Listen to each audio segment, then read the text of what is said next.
curious.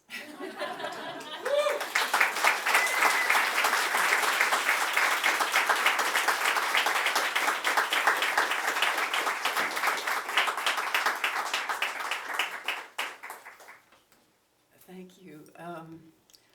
Those poems had very short, tight lines, and I thought I'd read you something with longer lines. This is one from Vancouver Poems, which I wrote. That was the next book I wrote after Leaf Leaves. And it was recently, a couple of years ago, released, more than a couple of years ago, by Talon Books, in the form of liquidities. Some of the poems were revised, some were not. This one was not. And the bay refers to the Hudson's Bay. Emma was a name I gave to this woman I would see on the street picking up cigarette butts. So even in the early 1970s, Vancouver had its version of street people. The White Lunch was a cafeteria-style restaurant that had rather black history because it was called the White Lunch because it would only serve white people.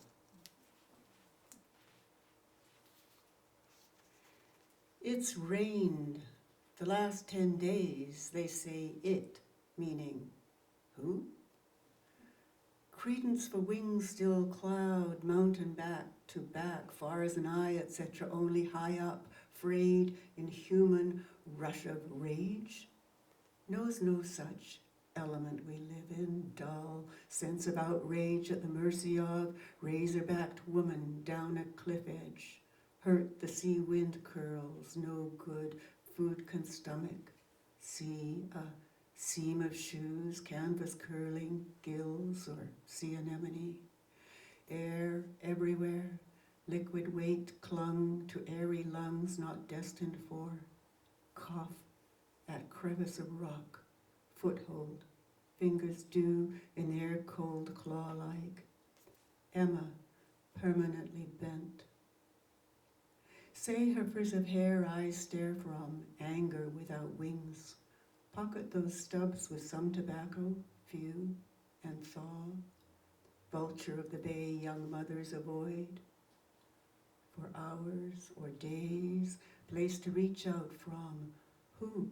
Rain does it. Still small voice, peewit, internal rooms. This drip, drip persists, making up light rags of this or that, a continuity badly joined. Towards what end? The run-through, all there is, a tide, none better, felt now as high, combats crack in the wall of downtown litany, masked nicotine, speed, etc. toward. On grass down Victory Square, the tenuous arrangement pigeons have. Rain keeps falling white, lightens or lunch.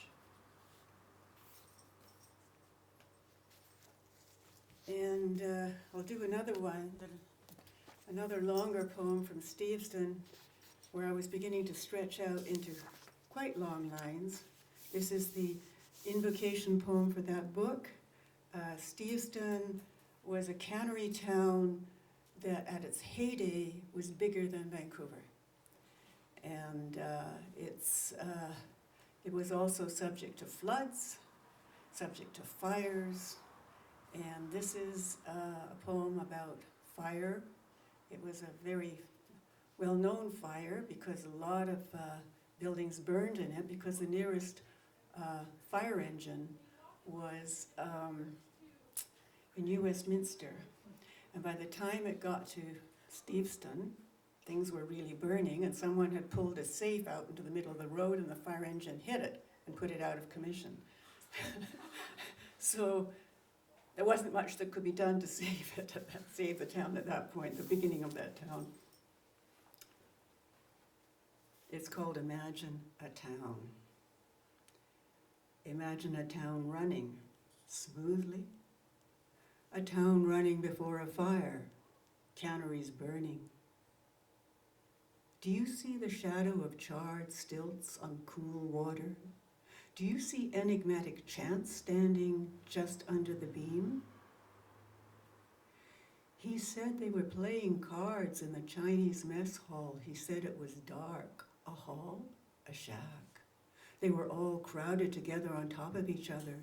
He said somebody accidentally knocked the oil lamp over, off the edge, where stilts are standing.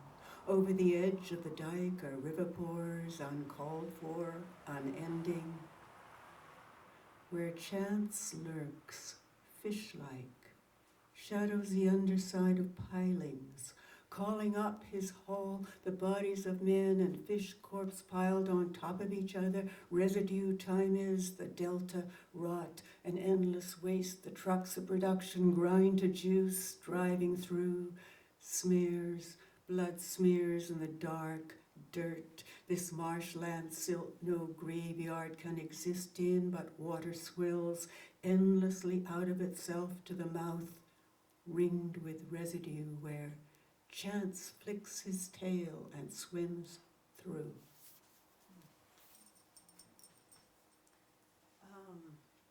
Okay, I'll read you a couple of poems from the book about Sveva. And it was wonderful to hear that terrific poem using all those languages that the Caetani family used. Ophelia, Sveva's mother, only spoke French. She refused to speak English. And she also never became a Canadian citizen. Sveva's father was an internationally recognized scholar in Islam, and he taught himself how to read Arabic. Sveva herself spoke 3 languages, Italian, French, and English. So this, in a way, this poem is meant to pay tribute to that. And during the 25-year imprisonment, Sveva had already shown signs of having talent as a young artist. It wasn't imprisonment in the sense that it wasn't completely involuntary, but Ophelia had brought her daughter up in the very old way, the Italian way that you honor your parents no matter what. So Sveva listened to her mother. Her mother forbade her to paint during those years. It was one of the things she was not allowed to do.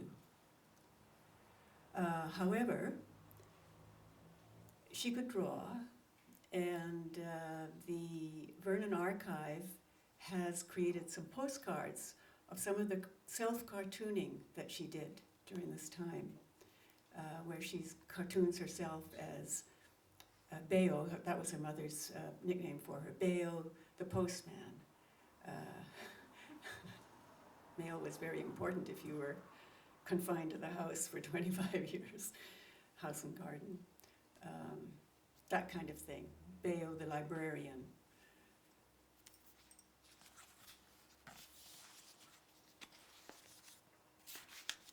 Bayo. You with the knobby knees, long legs, flat-footed Bayo, sending missives to Mao, declaring love, love for lion mother, bust of alabaster skin, inscrutable. A belle, si belle. You outgrowing yourself beside her, you chatty and thin beside mother cat who held all promise, chatoyant, urbane, mercurial. E feroce, with a cat mother's strength to protect, single-minded. Bayo, bebe, who adored, who would be, oh, so much more than Bayo caged Mina or mine. Could she have foreseen, so naming you, so young, then gangly one, cartooning yourself, Bayo, bibliotecario, Bayo, destino, veo with pen, you opening yourself to the world.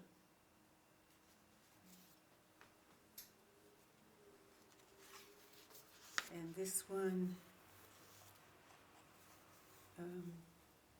calling, called artist, called our countess, called a character, context small town Vernon between lakes, context Rome, London, Piano, Paris, a calling for color, line, commit to, sudden astonishment, call to definition, transient recognition, lingual world in flux. Call it struggle with Eden's law from without. Call it la joie, gioia, never left you, ardent for horizon line, a shared perceptual event. And I think that's what every artist and every writer wants, is a shared perceptual event, that what comes across to you is shared. And I'm going to close. I'm working on a new project that deals with my colonial background and my sense of, well, in 2016 I was invited back to Penang, where I lived as a child, Penang, Malaysia.